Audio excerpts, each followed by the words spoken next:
اب تشریف لاتے ہیں آپ کے سامنے نوجوانان توحید و سنت ضلع میاں والی کے نائب امیر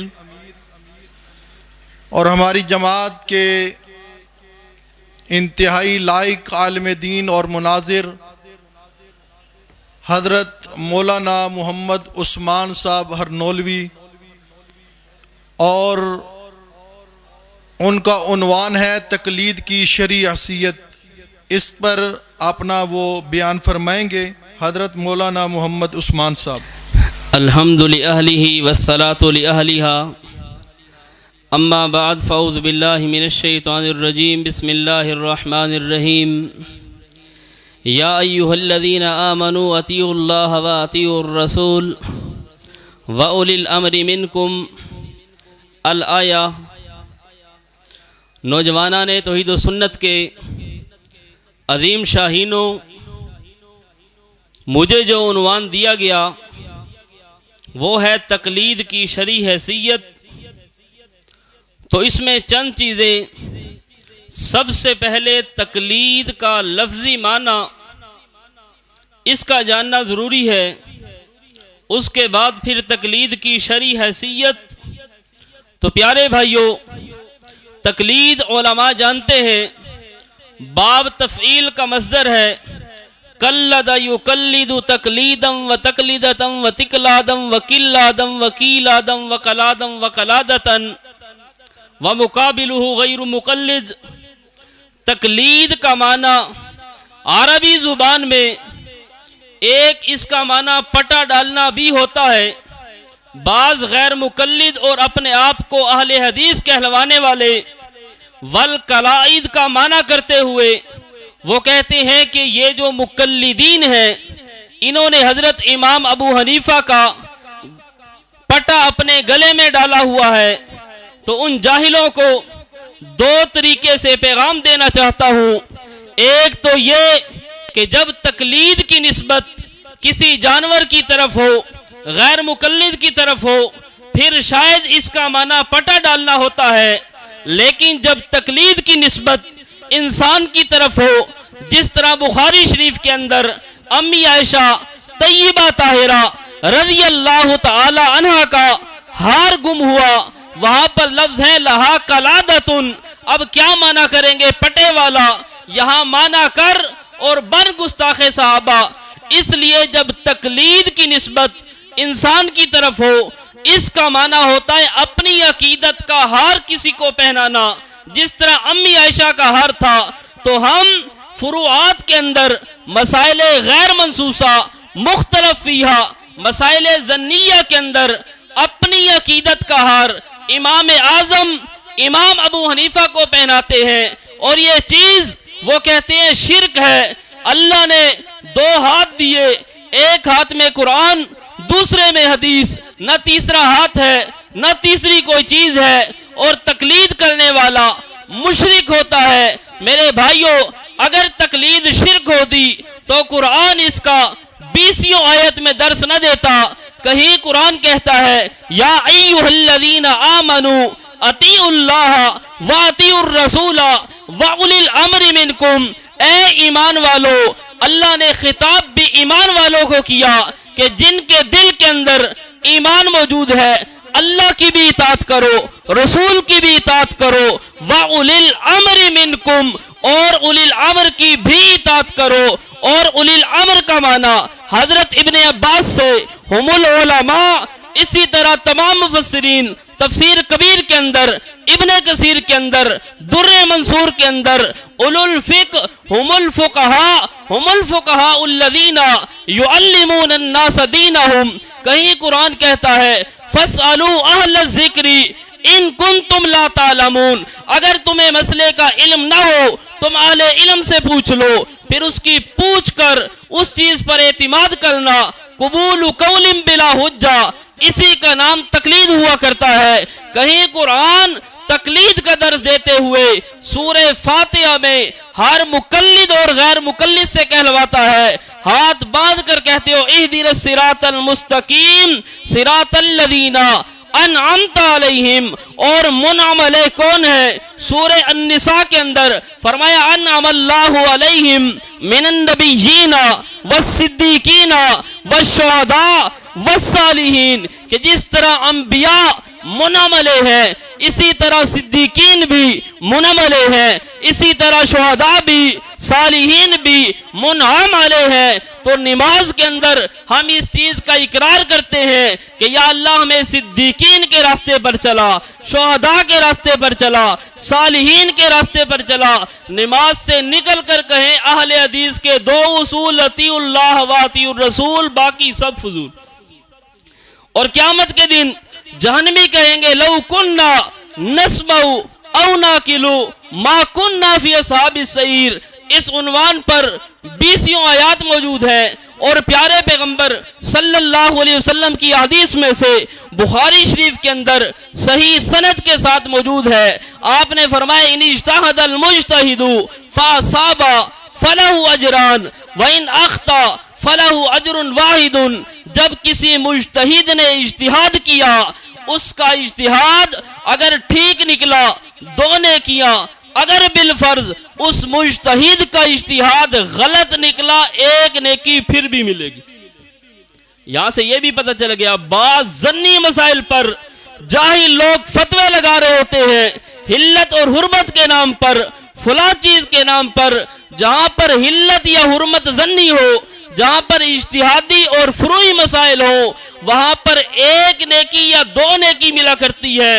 وہاں پر فسق کا، کفر کا، ارتداد کا فتویٰ لگانے والا خود ملحد ہو سکتا ہے، قرآن و سنت کا خادم کبھی نہیں ہو سکتا۔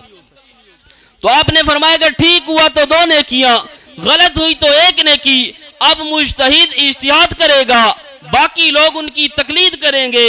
اگر تقلید شرک ہوتی 2 یا 1 نیکی کی بات نہ ہوتی۔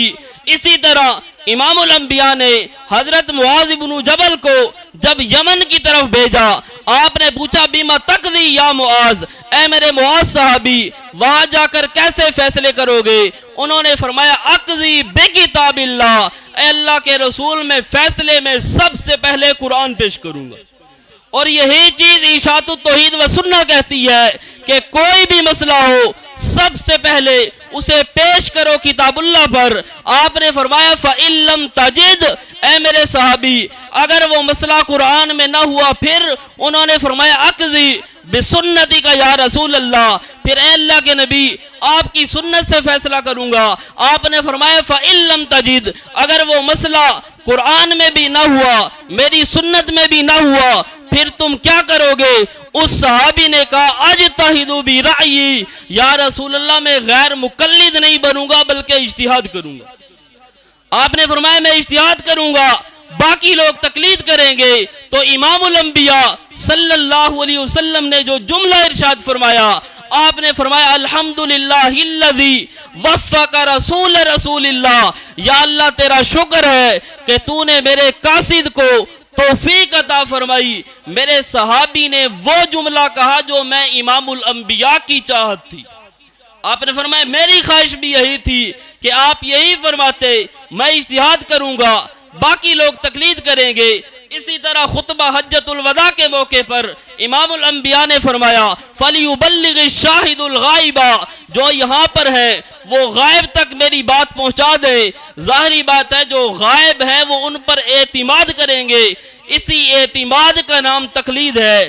لیکن تقلید کی پھر حد بھی ہے، جس طرح لا تغلو فی دینکم، جس طرح امام الانبیاء نے فرمایا ایاکم والغلو، اے میری امت اپنے آپ کو غلو سے بچانا۔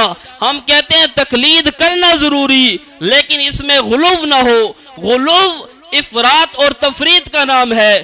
بعض لوگوں نے تقلید کے اندر غلو کیا اور عقیدے کے میدان میں المحنت پیش کی۔ ہم کہتے ہیں اشاعت التوحید و سنہ، نوجوانان توحید و سنت، یہ اعتدال کا نام ہے، اور افراط اور تفریط اس کا نام غلو ہے۔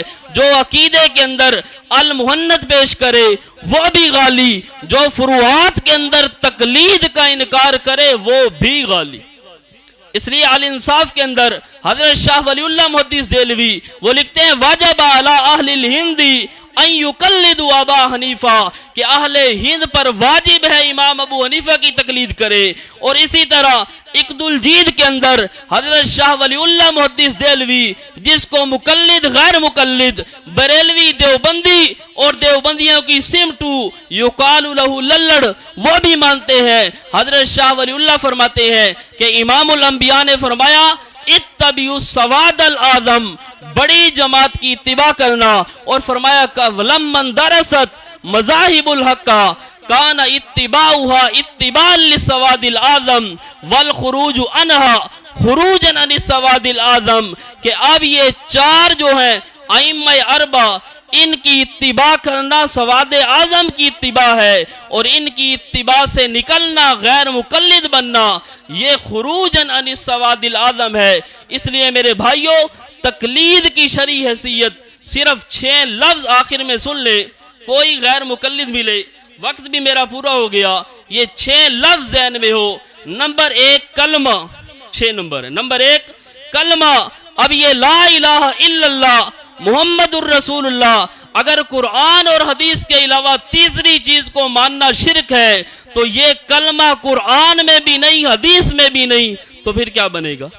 اسی طرح پورا قرآن نہیں, قرآن مجید کی بسم اللہ کی با کے نیچے جو کسرہ اور زیر ہے دنیا کا کوئی غیر مقلد بتائے اللہ نے فرمایا کہ بسم اللہ پڑھو یا اللہ کے رسول نے فرمایا.